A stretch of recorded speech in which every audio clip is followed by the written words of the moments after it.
ច្បាប់គឺជាច្បាប់ចាក៏ប៉ុន្តែមុនទៅចូលដល់ច្បាប់3ចំណុចនេះបណ្ដាសិទ្ធិការនឹងចែករំលែកជូនដល់បងប្អូនអរគ្នាគ្រប់បែបយ៉ាងទាំងអស់ត្រូវប្រើពេលវេលាបងប្អូនត្រូវតែដឹងនៅចំណុចនេះទៅបងប្អូនមិនដើរខុសបងប្អូនធ្លាប់ទេអតីតនៅពេលដែលយើងមានចិត្តតក់កុហលយើងធ្វើអ្វីក៏ខុសព្រោះតែយើងមិនចេះចាំមិនជឿទៅលើពេលវេលាចាអញ្ចឹងទោះបីជាច្បាប់នៃការស្រូបទាញចាគេហៅថា law of attraction ចាគឺជាច្បាប់ភាសាអង់គ្លេសបណ្ដាសិទ្ធិការមិនសូវពូកែដែរអញ្ចឹងហៅខុសអីក៏ជាស្អែកគ្រាន់តែថាខ្ញុំច្បាស់ជាងគេគឺច្បាប់នៃការស្រូបទាញចាច្បាប់គេថាច្បាប់មួយម៉ាត់ហេតុអីគេដាក់ច្បាប់ចាព្រោះដូចយើងចឹងរាល់ថ្ងៃចាមានច្បាប់បើសិនតែលួចគេគឺគេចាប់ไปចានេះគឺជាច្បាប់ចាអញ្ចឹងច្បាប់នៃការស្រូបទាញក៏ដូចគ្នា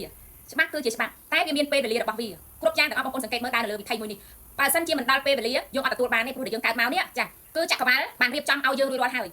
នៅអាយុប៉ុណ្ណេះយើងជួបអីនៅពេលវេលានេះយើងជួបអីពេលវេលានេះយើងជួបអីពេលវេលានេះយើងត្រូវផ្លាស់ប្ដូរអីគូជួបទាំងអស់ចាជួបនៅពេលពេលវេលាមកដល់ហើយបងប្អូនពេលពេលវេលាមកដល់គូរុញយើងតែម្ដងឲ្យយើងជួបរឿងហ្នឹងឲ្យយើងទទួលបានរឿងហ្នឹងតើបងប្អូនអ្នកគ្នា control អារម្មណ៍របស់ខ្លួនឯងបានច្រើនកម្រិតណាបងប្អូនក៏ជោគជ័យទៅលើច្បាប់មួយនេះដូចគ្នាចា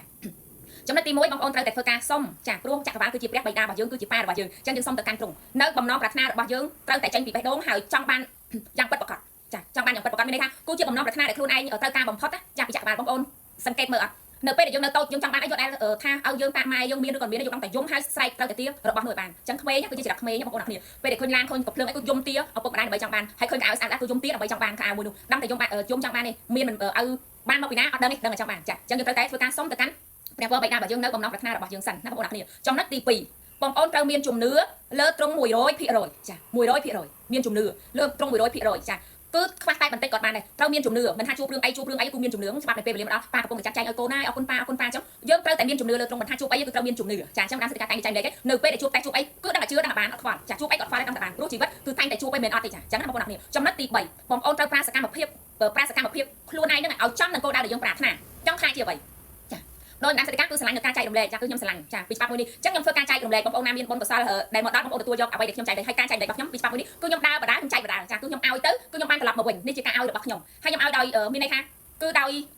បេះដូងហើយដោយបាត់ពិសោធន៍ដែលខ្ញុំដើរមកជួបចាដើរមកជួបមកក៏ខ្ញុំឲ្យចាបើសិនខ្ញុំមិនបានជួបខ្លួនឯងមិនបានឆ្លងខ្លួនឯងក៏ខ្ញុំមានអីចែកទៅកាន់បងប្អូនដែរចាអញ្ចឹងមនុស្សយើងវាមានផ្លោបងប្អូនអ្នកគ្នាផ្លោយើងប្រហាក់ហើយគ្នាដូចគ្នាស្រដាក់ស្រៀងគ្នាអត្តចរិតយើងស្រៀងគ្នាបងប្អូននឹងមកជួបវីដេអូមួយនេះបងប្អូននឹងដឹងថាអូត្រូវធ្វើបែបណាដើម្បីទទួលបានលទ្ធផលពីច្បាប់មួយហ្នឹងចាត្រូវធ្វើអារម្មណ៍បែបណាត្រូវលាងសម្អាតចិត្តបែបណាត្រូវ control អារម្មណ៍ខ្លួនឯងបែបណាហើយគ្រប់យ៉ាងវាមានស្ប័នពេលវេលារបស់វាចាគឺយើងដឹងចានៅពេលដែលយើងដឹង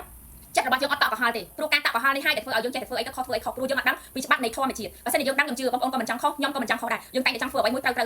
រោះសារជាតិជាមនុស្សតែងតែស្រឡាញ់មុខមាត់កិត្តិយសចាមិនចង់ឲ្យគេមើលងាយទេគឺបែបហ្នឹងបងប្អូនអ្នកតែដូចខ្ញុំនិយាយចឹងគ្រប់យ៉ាងដែលយើងកើតមកនៅក្នុងโลกនេះចក្រវាលដែលជាបុត្ររបស់ចក្រវាលគឺបានរៀបចំឲ្យយើងរួចរាល់តែហើយចារៀបចំរួចរាល់ឲ្យយើងហើយអស់ហើយគឺយើងត្រូវជួបបុគ្គលបែបណាយើងត្រូវជួបរឿងបែបណាជីវិតរបស់យើងត្រូវឆ្លងបែបណាចាតែបើយើងនៅតែឆ្លងដោយមានជំនឿជឿទុកចិត្តទៅលើទ្រង់ទៅលើព្រះវរបិតារបស់យើងចាព្រះជាម្ចាស់អីចឹងទៅបងប្អូនហៅទៅឲ្យបងប្អូនអ្នកមានអារម្មណ៍ថា fin សប្បាយចិត្តចាខ្ញុំជំនឿប៉ាប៉ាជំនឿព្រះជាម្ចាស់ព្រះវរបិតាចេះទៅហៅទៅចាតែនេះសម្រាប់បងប្អូនប្រើច្បាប់នៃការស្រុកទាញណាពេលយើងដើរហាមកគេថាយើងមិនបាច់តែកុំខ្វល់បើសិនជាយើងយកចិត្តយើងទៅខ្វល់ពីអ្នកដទៃយើងនឹងជាប់ជំពាក់ទៀតអត់ទេសំខាន់យើងដឹងថាពេលដែលយើងធ្វើនោះយើងមិនបានបំពេញអ្នកដទៃយើងធ្វើអ្វីដែលជាយើងជាច្បាប់នៃធម្មជាតិគ្មានអ្នកណាបដិសេធពីច្បាប់មួយនេះបានបងប្អូនសង្កេតមើលអត់បើអារម្មណ៍របស់យើងមានក្តីសុខយើងរីករាយយើងនឹងតាក់រឿងហ្នឹងមកបុគ្គលខ្លះទៀតគាត់កើតទុកវេទនាគាត់នឹងជួបតែរឿងហ្នឹងដូចគ្នាចឹងណាបងប្អូនអ្នកចាអូខេចឹង